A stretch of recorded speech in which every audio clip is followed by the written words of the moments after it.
Good morning, students. Uh, Today I discuss the topic of Agenda 21.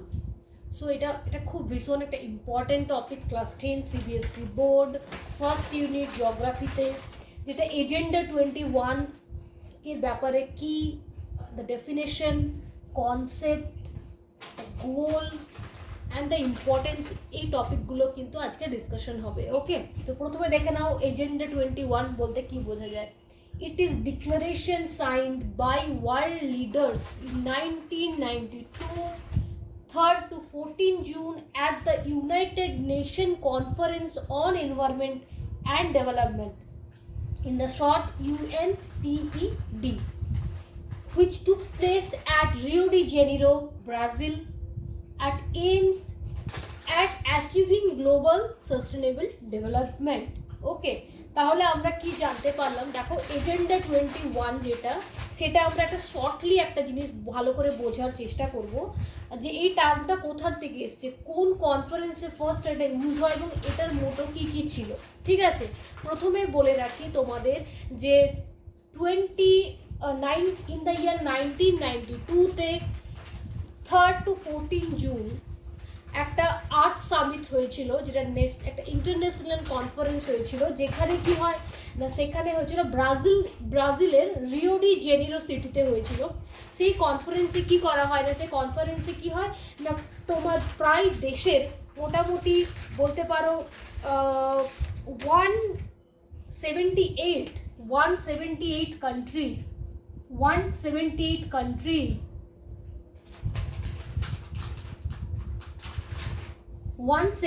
countries and 140 NGOs, non-governmental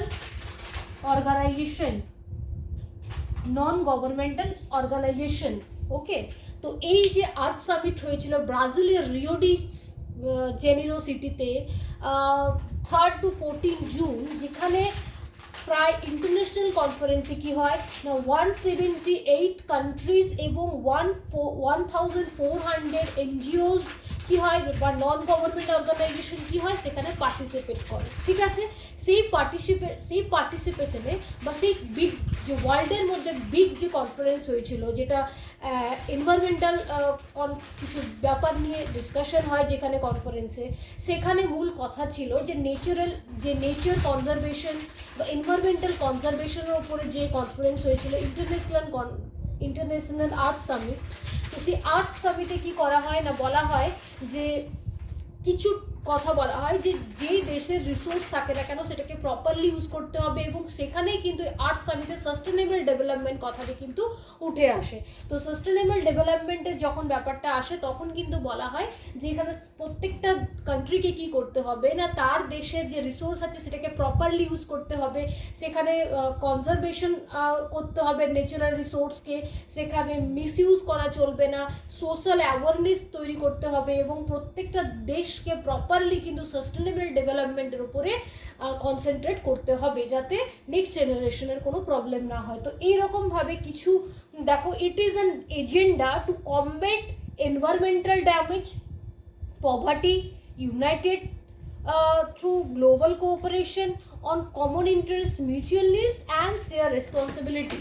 তো এখানে কি করা হয়, এখানে বলা হয়ে থাকে যে পভার্টিকে যাতে অনেকটা শেষ করা পসিবল হয়ে থাকে, এনভায়রনমেন্টাল ড্যামেজকে রিপেয়ার করা পসিবল হয়ে থাকে, পভার্টিকে কমিয়ে আনা পসিবল হয়ে থাকে। এর জন্য কি হবে না, কমন ইন্টারেস্টকে গ্যাদার করা আর mutual needs and share responsibilities, যাতে সমস্ত দেশের মানুষরা সমানভাবে যাতে রেসপন্সিবিলিটি নিয়ে থাকে যে আমাদের যে এনভায়রনমেন্ট আছে সেটাকে কিন্তু নষ্ট হতে দেওয়া যাবে না, সেটাকে কনজার্ভ করতে হবে, সেটাকে কিন্তু সোশ্যাল অ্যাওয়ারনেস বাড়াতে হবে, প্রপারলি কিন্তু রিসোর্সকে ইউজ করতে হবে। তো এইরকম প্রায় 21টি দফাতে 21 নাম্বার দফাতে কি করা হয় না, সেখানে কি হয় না কিছু ডিসকাশন হয়, এই ন্যাচারাল এনভায়রনমেন্ট এর ব্যাপারে কিন্তু আলোচনা করা হয়। তো সেই জন্য এটাকে আমরা এজেন্ডা 21 বলে থাকি। কেন কি 21টা এখানে প্রস্তাব নেওয়া হয়েছিল দফাতে, 21টা দফা হয়ে থাকে এখানে, 21টা টেবিলে বারবার এটাকে ডিসকাশন করা হয়ে থাকে। তো সেই জন্য কি হয় না, এটাকে বলা হয়ে থাকে 21 এজেন্ডা। ওকে, তো এখানে 21 দফা কর্মসূচি হয়ে থাকে বা 21টা দফা এখানে কর্মসূচি হয়ে থাকে, যেখানে মেন টপিক ছিল না অর্থনৈতিক উন্নয়ন বা ইকোনমিক্যাল ডেভেলপমেন্ট দরকার। নেক্সট কি ছিল, যে নেচারকে কনজারভেট করতে হবে। এই টপিকগুলো নিয়ে কিন্তু ডিসকাশন হয়। তো এই টপিকটা সেই জন্য যেহেতু 21 দফা বা 21টা দফাতে যেহেতু ডিসকাশন হয়, তো সেটাকে এটাকে এজেন্ডা 21 বলা হয়। তাহলে আমরা বলতে পারবো যে এজেন্ডা 21 টার্মটা কোথা থেকে এসছে না আর্থ সামিট থেকে এসেছে। কোথা থেকে এসছে? আর্থ সামিট থেকে এসেছে।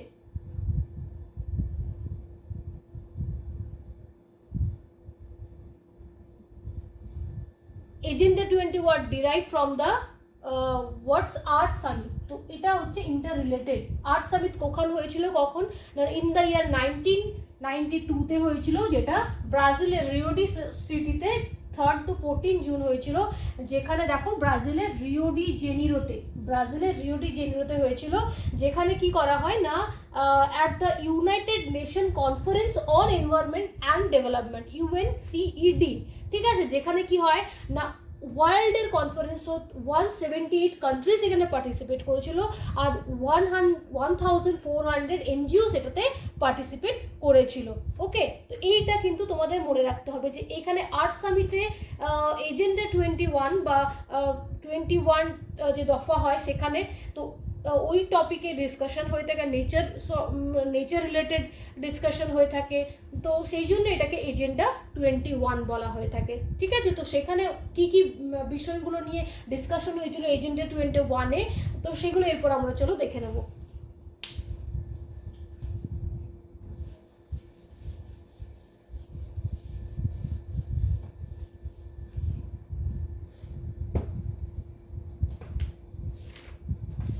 দেখো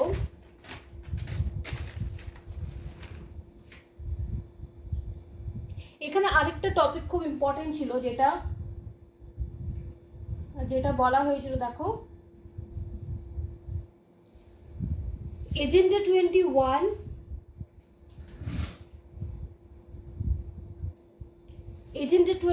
is the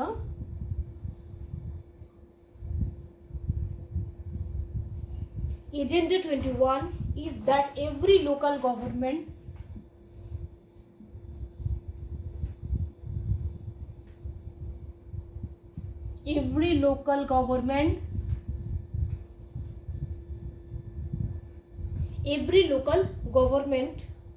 should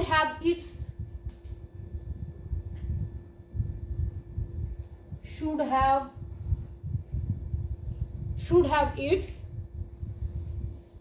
own local agenda,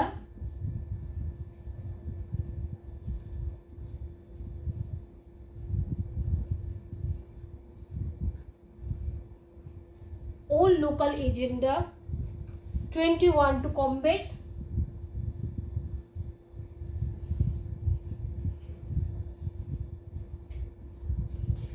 combat environmental degradation.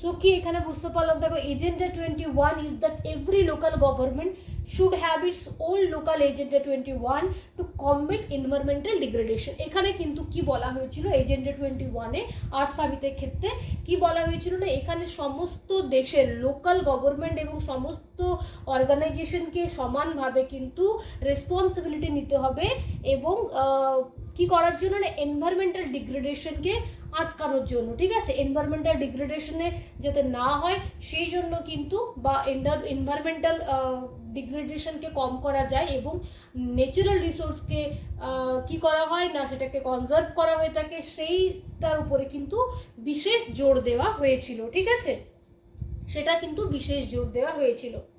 তো এখানে কি কি ব্যাপার ছিল ইম্পর্টেন্ট, কি কি ছিল না এখানে বলা হয়েছিল।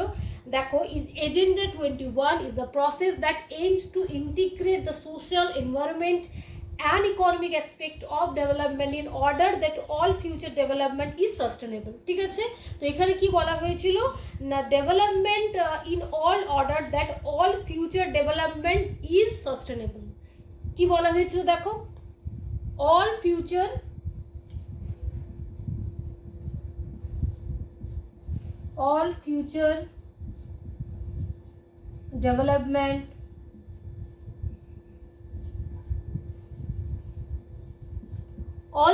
development কি না is sustainable।